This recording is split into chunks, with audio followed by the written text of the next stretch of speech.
আসসালামু আলাইকুম। আজকে আমরা দেখব মাইক্রোটিক রাউটারে কিভাবে ডিএসসিপি কনফিগার করা হয়। সো ডিএসসিপি কনফিগার করতে আমরা ফার্স্টে আইপি থেকে ডিএসসিপি সার্ভার, এখান থেকে আমরা ডিএসসিপিতে থাকবো। তারপরে ডিএসসিপি সেট আপ, এখান থেকে আপনি স্পেসিফাইভাবে একটা পোর্ট ধরে ডিএসসিপি সার্ভার কনফিগার করতে পারবেন। সেটা হতে পারে আপনার ল্যান পোর্ট। তো আমি এখান থেকে ইথার 2 সিলেক্ট করব। নেক্সট, এখান থেকে আপনার যে নেটওয়ার্ক অ্যাড্রেসটা আছে এটা আপনি সিলেক্ট করতে পারেন বা টাইপ করতে পারেন। তারপরে নেক্সট, এরপরে ডিএসসিপি সার্ভারের জন্য যে গেটওয়েটা থাকবে এখানে সেই গেটওয়েটা।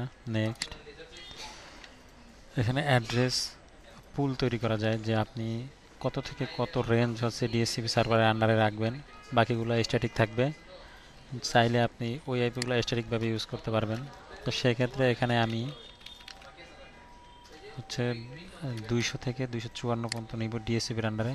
বাকি যে আইপিগুলো আছে ওগুলো স্ট্যাটিকলি ইউজ করব। এগুলো মূলত ইউজ করা হয় সার্ভার বা আপনার অফিসে অ্যাটেন্ডেন্স মেশিনের ক্ষেত্রে, যেগুলো হচ্ছে স্ট্যাটিক আইপি ইউজ করে, ডিএসসিপির জন্য ইউজ করে না।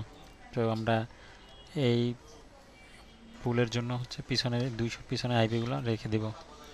নেক্সট, এখান থেকে ডিএনএস, আপনি অনেকগুলো ডিএনএস এখানে চাইলে অ্যাড করতে পারবেন।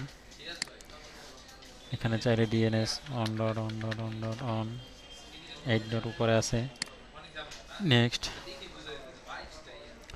তারপর এখানে লিস্ট টাইমটা হচ্ছে আপনি সামনে যে 00 এটা হচ্ছে ঘন্টা, তারপরে হচ্ছে এটা হচ্ছে মিনিট, এটা হচ্ছে সেকেন্ড। তো এখানে লিস্ট টাইম ডিফল্টভাবে 30 মিনিট দেওয়া আছে। তো আমি চাচ্ছি এটা যদি আমি চাইলে 7 দিন 8 দিন 3 দিন করে দিতে পারবো। তো আমি এটা 3 দিন করে দিব। লিস্ট টাইমটা হচ্ছে যে মাইক্রোটিকের থেকে অটোমেটিকলি আইপিটা হচ্ছে রিসেট হবে, কিন্তু এই রিসেটটা হচ্ছে ইউজারের উপরে কোনো ইফেক্ট পড়বে না, ইউজার কখনো ডিসকানেক্ট হবে না। সো লিস্ট টাইমটা সেট করা শেষ। নেক্সট, এখানে হচ্ছে DSCP set up successfully complete. এখানে আমরা এই ল্যানটা আমরা হচ্ছে ইথারের যে 2টা এটা হচ্ছে আমরা ডিএসসিপিতে কনফিগার করছি। সো আমরা এখান থেকে দেখবো আইপি, তারপর ডিএসসিপি, এখানে ডিএসসিপি সার্ভার রেডি হয়েছে।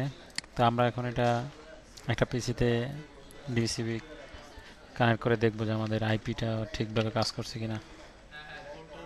আমরা চেক করার জন্য একটা পিসি নিয়েছি। তারপরে এখানে আমরা ইথারনেট নেটওয়ার্ক কানেকশনে ঢুকবো। ইথারনেটের প্রপার্টিস, এখান থেকে আমার স্ট্যাটিক দেওয়া আছে, আমি আইপি সেট করা আছে আগে। তো আমি হচ্ছে এটা অটোমেটিকলি সিলেক্ট করব। সিলেক্ট করার পর এটাও দিব অটোমেটিকলি। ওকে, ক্লোজ। এখানে আইডেন্টিফাইং হচ্ছে যে আমার নেটওয়ার্কটা কাজ করতেছে কিনা দেখি। হ্যাঁ, এখানে দেখেন নেটওয়ার্ক আসছে। সিএমডি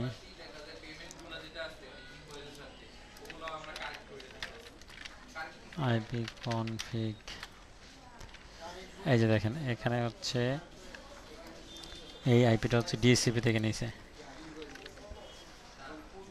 সো আমরা চাইলে কিন্তু স্ট্যাটিকলি আমরা যে আইপিগুলা পুল হিসেবে রেখে দিছি পুলে, ওগুলো কিন্তু আমরা এখানে সেট করতে পারবো। সেক্ষেত্রে আমরা 192.168.20.100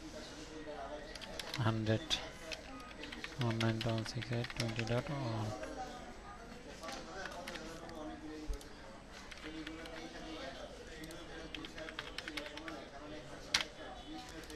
ওকে। এখন আমরা দেখবো এই আইপিটা কাজ করতেছে কিনা। এখানে দেখেন এটাও আমরা চাইলে স্ট্যাটিকলি আইপি দিতে পারতেছি এবং ডিএসসিপি থেকেও আইপি আমরা পাচ্ছি।